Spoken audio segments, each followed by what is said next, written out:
రక్షకుడైన యేసుక్రీస్తు నామములో ఈరోజు దేవుని వాగ్దానము అనే వాక్య ధ్యానములో నాతో పాటు పాలు పొందుచున్న మీ అందరికీ ఉదయకాల శుభములను వందనములను తెలియజేయచ్చు. ఈ విధముగా ప్రతిరోజు దేవుని వాక్యము మీతో పంచుకొనుటకు ఆనందిస్తూ ఇంకనూ అనేకులకు ఈ విధముగా వాక్య ధ్యానములు అందించబడాలనే ఆశతో ఆసక్తితో ప్రార్థిస్తూ ఉంటున్నాను. ఎందుకనగా ఏదో ఒక విధమైనటువంటి ఆలోచన ఆధ్యాత్మికంగా, మానసికంగా, నైతికంగా, సామాజికంగా ఆలోచింప చేయగలదు అనే విశ్వాసంతో ఈ విధముగా ప్రార్థిస్తూ వాక్యమును అందించాలనేటువంటి ఆశతో ఉన్నాను. కాబట్టి ఇంకనూ ఈ వాక్యము అనేకులకు అందించబడడానికి మీరు షేర్ చేసి సబ్స్క్రైబ్ చేసుకోమని చెప్పవలసిందిగా మనవి చేస్తూ ఉంటున్నాను. ఈరోజు దేవుని వాగ్దానము సామెతల గ్రంథము 13వ అధ్యాయము 20వ వచనము. జ్ఞానుల సహవాసము చేయువాడు జ్ఞానము గలవాడగును, మూర్ఖుల సహవాసము చేయువాడు చెడిపోవును. ఈ మాటను బట్టి ఈ సర్వ సృష్టిలోని సర్వ మానవుల పట్ల దైవ సంకల్పము ఏమై ఉన్నది అనేది గ్రహింప చేయగలిగిన ఈ మరొక ఆధ్యాత్మిక మేలుకొల్పు కలిగినటువంటి ఈ భావాలను గ్రహించుట, గమనించుట ఎంతో ప్రాముఖ్యమైనది అని జ్ఞాపకం చేస్తూ ఉంటున్నాను. స్నేహితులారా, ఇక్కడ రెండు విషయాలు మనల్ని ఆలోచింపచేస్తూ ఉంటుంది. జ్ఞానము గల సహవాసము ఏ విధంగా ప్రయోజనకరంగా ఉంటుంది, మూర్ఖత్వము కలిగినటువంటి సహవాసము, స్నేహము అనేది ఏ విధమైనటువంటి ప్రవర్తనను వ్యక్తపరుస్తూ ఉంటుంది అనే రెండు విషయాలు మనల్ని ఇక్కడ ఆలోచింపచేస్తూ ఉంటుంది. ఈ ఉదయకాల సమయమున స్నేహితులారా, మానవ జీవితంలో అత్యంత ప్రాముఖ్యమైన పాత్రను, అత్యంత అవసరమైన విషయముగా ఈరోజు గమనిస్తున్నటువంటి విధానాలను మనం చూసినప్పుడు స్నేహము అనేది చాలా చాలా అత్యంత ప్రాముఖ్యమైనదిగా గమనిస్తున్నటువంటి దినములు ఇవి. ఎందుకనగా ప్రతి వ్యక్తికి స్నేహితుడు అనేటటువంటి వ్యక్తి ఒక బలమైనటువంటి సహాయకుడుగా ఉన్నటువంటి వ్యక్తిగా కనబడితే, మరొక ఆలోచన చేసినప్పుడు స్నేహితుడు అనేటటువంటి అత్యంత ప్రమాదకరమైనటువంటి వ్యక్తిగా ఈరోజు ఉంటున్నటువంటి వారిని కూడా మనం చూస్తూ ఉంటున్నాం. ఎందుకని జ్ఞాపకం చేస్తున్నానంటే, అవకాశవాదముతో స్నేహం చేస్తున్నటువంటి వారు కొంతమంది ఉంటే, ఏదో విధముగా ప్రయోజకుల్ని చేయాలి అనేటటువంటి తత్వంతో కొంతమంది స్నేహములు చేస్తున్నట్లుగా మనం చూస్తూ ఉంటున్నాం. అందుకే ప్రయోజకుడవు కావాలి అన్నా, నిష్ప్రయోజకుడవు పనికిరాని వాడివి కావాలన్నా, నీ ప్రవర్తన బాగుండాలి అన్నా, నీ ప్రవర్తన చెడిపోవాలి అన్నా, మనము చేసేటటువంటి స్నేహం మీదనే, మన చుట్టూన్నటువంటి వ్యక్తుల మీదనే మన దృష్టి ఉంటుంది. కాబట్టి స్నేహము అనేది చాలా ప్రాముఖ్యమైనది.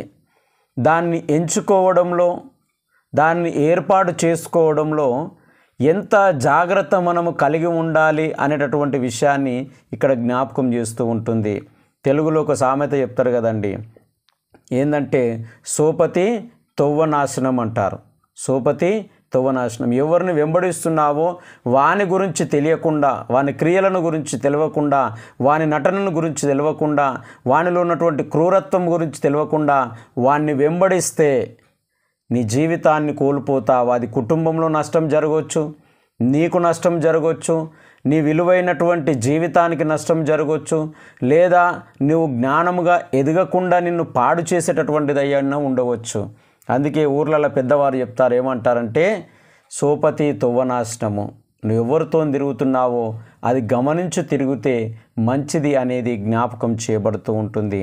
నిజమే స్నేహితులారా, ఈరోజు జ్ఞానుల సహవాసము చేయడం వలన మంచిగా బ్రాడ్గా ఆలోచించగలుగుతావు. ఏది మంచి ఏది చెడు అని ఆలోచించగలుగుతావు. జ్ఞానము గల వానితో స్నేహము చేసినప్పుడు ఏ విధంగా ప్రయోజకుని కావాలా, ఏ విధంగా ఉపయోగకరమైనటువంటి పాత్రగా మలచబడాలి అనేటటువంటి జ్ఞానముతోను మనం మెలగలుగుతాం. అదే మూర్ఖులతో ప్రవర్తిస్తే, మూర్ఖులతో సహవాసం చేస్తే మూర్ఖత్వం కలిగిన ఎగ్జాంపుల్ జ్ఞాపకం చేస్తున్న మూర్ఖత్వం అంటే ఏందండి? తల్లిదండ్రులకు అవిధేయత, అల్లరితో కూడినటువంటి ఆశలు కలిగి ఉండడము, ఇహలోక సంబంధమైనటువంటి చెడు అలవాట్లు కలిగి ఉండడము, అది నష్టం అనేది. ఏదైతే నష్టాన్ని మనం కొని తెస్తుందో అది చెడు స్నేహము, అది మూర్ఖత్వంతో సమానంగా మన జ్ఞాపకం చేయబడుతూ ఉంటుంది. అందుకే ఈ దిన వాగ్దానంలో 2 ఆలోచనలు మన ముందుంచున్నారు. మొదటిది ఏంటంటే, నీ సహవాసము అనేది జ్ఞానము గలవానితో చేస్తున్నావా? జ్ఞానము పొందుకోవడానికి, తెలివితేటలు పొందుకోవడానికి, నీ కుటుంబానికి, నీ జీవితానికి ఒక అర్థవంతమైనటువంటి బ్రతకడానికి ఇష్టపడుతూ ఉంటున్నావా? లేదా మూర్ఖులతో స్నేహం చేస్తున్నావా? మూర్ఖులు తల్లిదండ్రులకు అవిధేయులుగా బ్రతుకుతారు, సమాజంలో హానికరంగా బ్రతుకుతారు, చెడు అలవాట్లకు, చెడు క్రియలకు, చెడు విషయాలకు అలవాటు చేసుకొని కుటుంబాలను, విలువలను అర్థము చేసుకోకుండా హానికరంగా ప్రవర్తిస్తూ ఉంటారు అనేది జ్ఞాపకము చేయబడుతూ ఉంటుంది. కాబట్టి మన జీవితాలను మనం పరిశీలించుకుంటున్నప్పుడు మన స్నేహము అనేది, ఈరోజు స్నేహం అంతే ఎంతగా చాలా పవిత్రమైందండి. ఎంత పవిత్రమైందంటే, స్నేహితునికి చెప్పుకున్నటువంటి ఆ విషయాలు కనీసము తల్లిదండ్రులకు కూడా చెప్పుకోరు. ఎవరు కూడా తన తల్లిదండ్రులతో షేర్ చేసుకునేటువంటి విషయాలు స్నేహితులు చేసుకుంటారు. కానీ కొంతమంది అవకాశవాదులు ఏం చేస్తారంటే, వీరి బలహీనతలను కానీ, వీరు చెప్పుతున్నటువంటి మాటలను కానీ ఆ స్వార్థముతో వారికి అవకాశాలుగా మార్చుకొని జీవితాలను, విలువలను, కుటుంబాలను, వ్యక్తుల యొక్క వ్యక్తిత్వాలను నాశనం చేసేటటువంటి దుర్మార్గమైనటువంటి స్నేహితులు కూడా ఈ రోజులో మనం చూస్తూ ఉంటున్నట్లుగా మనం జ్ఞాపకం ప్రాణ స్నేహితులు మోసం చేసిన వారిని ఎన్నో చరిత్రలో మనం చూస్తూ ఉంటున్నాం. కాబట్టి ఉదయకాల సమయమున మన స్నేహము అనేది అది హానికరమైనదా, నిరుపయోగకరమైనదా, లేదా నాశనానికి నడిపించేదా, లేదా అవకాశవాదులుగా మనల్ని ఉపయోగించుకొని వదిలేసేదా, చెడు అలవాట్లను మనల్ని పాడు చేసి మన జీవితాన్ని, మన కుటుంబ విలువలను పాడు చేసేదిగా ఉందా అనేది గ్రహించుట ఎంతో మంచిది అనేది జ్ఞాపకం చేయబడుతుంది. ఒకవేళ జ్ఞానము కలిగినటువంటి స్నేహితులతో నువ్వు స్నేహం చేసినట్లయితే నీవు ఒక ప్రయోజకుడుగా తీర్చిదిద్దబడతావు, ఒక ఉపయోగకరమైనటువంటి వ్యక్తిగా తీర్చిదిద్దబడతావు. నీ కుటుంబము, నీ తల్లిదండ్రులు, నీ సమాజము గౌరవింపదగినటువంటి స్థానంలోనికి తీసుకొని వెళ్ళేటటువంటి వ్యక్తిగా నీవు నిలబడగలుగుతావు అనేది జ్ఞాపకం చేయబడుతుంది. కాబట్టి ఉదయకాల సమయమున నీ స్నేహము, నా స్నేహము, మనం మూర్ఖులతో స్నేహం చేస్తున్నామా ఈరోజు? లేదా జ్ఞానము గలవానితో మనం సహవాసం చేస్తూ ఉంటున్నామా? ఎలాంటి వారిని మన స్నేహితులుగా మనం ఎన్నుకుంటున్నాం అనేది దేవుడు జ్ఞాపకం చేస్తూ ఉంటున్నాడు. అందుకే యోహాను సువార్త 15వ అధ్యాయము 15వ వచనంలో స్నేహితుల గురించి యేసుక్రీస్తు ప్రభుల వారు అంటున్నటువంటి మాట ఏంటంటే, తన చుట్టూన్నటువంటి తన శిష్యులతో పలుకుతున్నటువంటి మాట, మిమ్ములను దాసులని పిలవక మిమ్ములను స్నేహితులని నేను పిలుస్తూ ఉంటున్నాను అంటాడు. ఎందుకు తెలుసా? దాసుడు అంటే బానిసత్వంలో చూస్తాడు. కానీ యేసుక్రీస్తు ప్రభువు మానవాళిని ఆ విధంగా చూడట్లేదు. తాను ఏ స్థానంలో ఉన్నాడో నిన్ను ఆ స్థానానికి తీసుకుని రావడానికి తన స్నేహితుడని పిలుస్తూ ఉంటున్నాడు. ఎందుకంటే నీ కొరకు, నా కొరకు, మన కొరకు నిస్వార్థముగా, త్యాగపూరితముగా ఆయన ప్రాణమును సైతము ఇచ్చినటువంటి దేవుడు అనేది జ్ఞాపకం చేయబడుతుంది. నిజమైన స్నేహితుడు తన జ్ఞానాన్ని పంచుతాడు. నిజమైన స్నేహితుడు ఒక ప్రయోజకునిగా తీర్చిదిద్దుతాడు. నిజమైన స్నేహితుడు నీ ప్రాణమును, మన ప్రాణమును కాపాడడానికి తన ప్రాణమును ప్రణంగా పెట్టి విలువలను కాపాడేటటువంటి వ్యక్తుడిగా ఉంటాడు. కాబట్టి ఈరోజు నీ స్నేహము, నా స్నేహము ఏ విధమైనటువంటి జీవితానికి నడిపిస్తుంది? మూర్ఖత్వంలోనికి నడిపిస్తుందా? ఈ లోక సంబంధమైనటువంటి అల్లరికి అవకాశాలను ఇస్తుందా? లేదా ప్రయోజకులుగా తీర్చిదిద్దుతుందా? ఎలాంటి స్నేహితులను మనం కలిగి ఉన్నాము? తప్పుడు స్నేహితులనా, మంచి స్నేహితులనా? మనల్ని మనం ఆలోచించుటకు దేవుడి మాటలు దీవించి ఆశీర్వదించును గాక.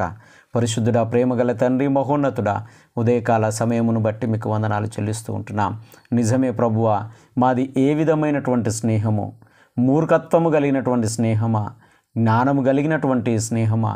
ప్రయోజకులుగా తీర్చిదిద్దుకోవడానికి స్నేహం చేస్తున్నామా? నిష్ప్రయోజకులుగా పనికిరాని వారిగా ఉండడానికి స్నేహం చేస్తున్నామా? మమ్మల్ని మేము పరిశీలించుకోవడానికి సమయాన్ని ఇచ్చినందుకు మీకు వందనాలు చెల్లిస్తూ ఉంటున్నాం. ఉదయకాల సమయమున ప్రతి ఒక్కరు ఒక మంచి స్నేహితులులాగా, ప్రతి ఒక్కరు ఒక ప్రయోజనకరమైనటువంటి స్నేహితులను తయారు చేసేటటువంటి స్నేహమును పెంపొందింప చేయమని ప్రార్థిస్తూ ఉంటున్నాం. కన్నీళ్లతో, దుఃఖంతో, కుటుంబ సమస్యలతో, ఆర్థిక ఇబ్బందులతో, అప్పుల బాధలతో, అనారోగ్యములతో, శరీర బలహీనతలతో అయ్యా దేవా అని కన్నీరు విడుస్తూ ప్రార్థిస్తున్నటువంటి బిడ్డలందరినీ మీ పాద సన్నిధికి తీసుకుని వస్తూ ఉంటున్నాం. దీవించండి, కనికరించండి, క్షమించండి, లోపములను బలహీనతలను తీసివేయమని ప్రార్థిస్తూ ఉంటున్నాం. ప్రతి కుటుంబంలో శాంతిని, సమాధానము, నెమ్మదిని, వైవాహిక జీవితంలో ఆశీర్వాదమును కుమ్మరించమని ప్రార్థిస్తూ ఉంటున్నాం. దీని దీవెనలతోనూ ఆశీర్వాదములతోనూ ప్రతి బిడ్డను నింపి పంట పొలాలను, పాడి పశువులను, చేతుల కష్టార్జితములను, ఉద్యోగాలు నిర్వర్తిస్తున్నటువంటి స్థలాలన్నింటినీ దీవెనల ద్వారా, ఆశీర్వాదముల ద్వారా నింపుమని యేసయ్య పరిశుద్ధ నామమున ప్రార్థించి అడిగి వేడుకొనుచున్నాము తండ్రి. త్రియేక దేవుని యొక్క దీవెన, నిత్య సమాధానము మనందరికీ తోడు నుండి దీవించి ఆశీర్వదించును గాక. ఆమేన్.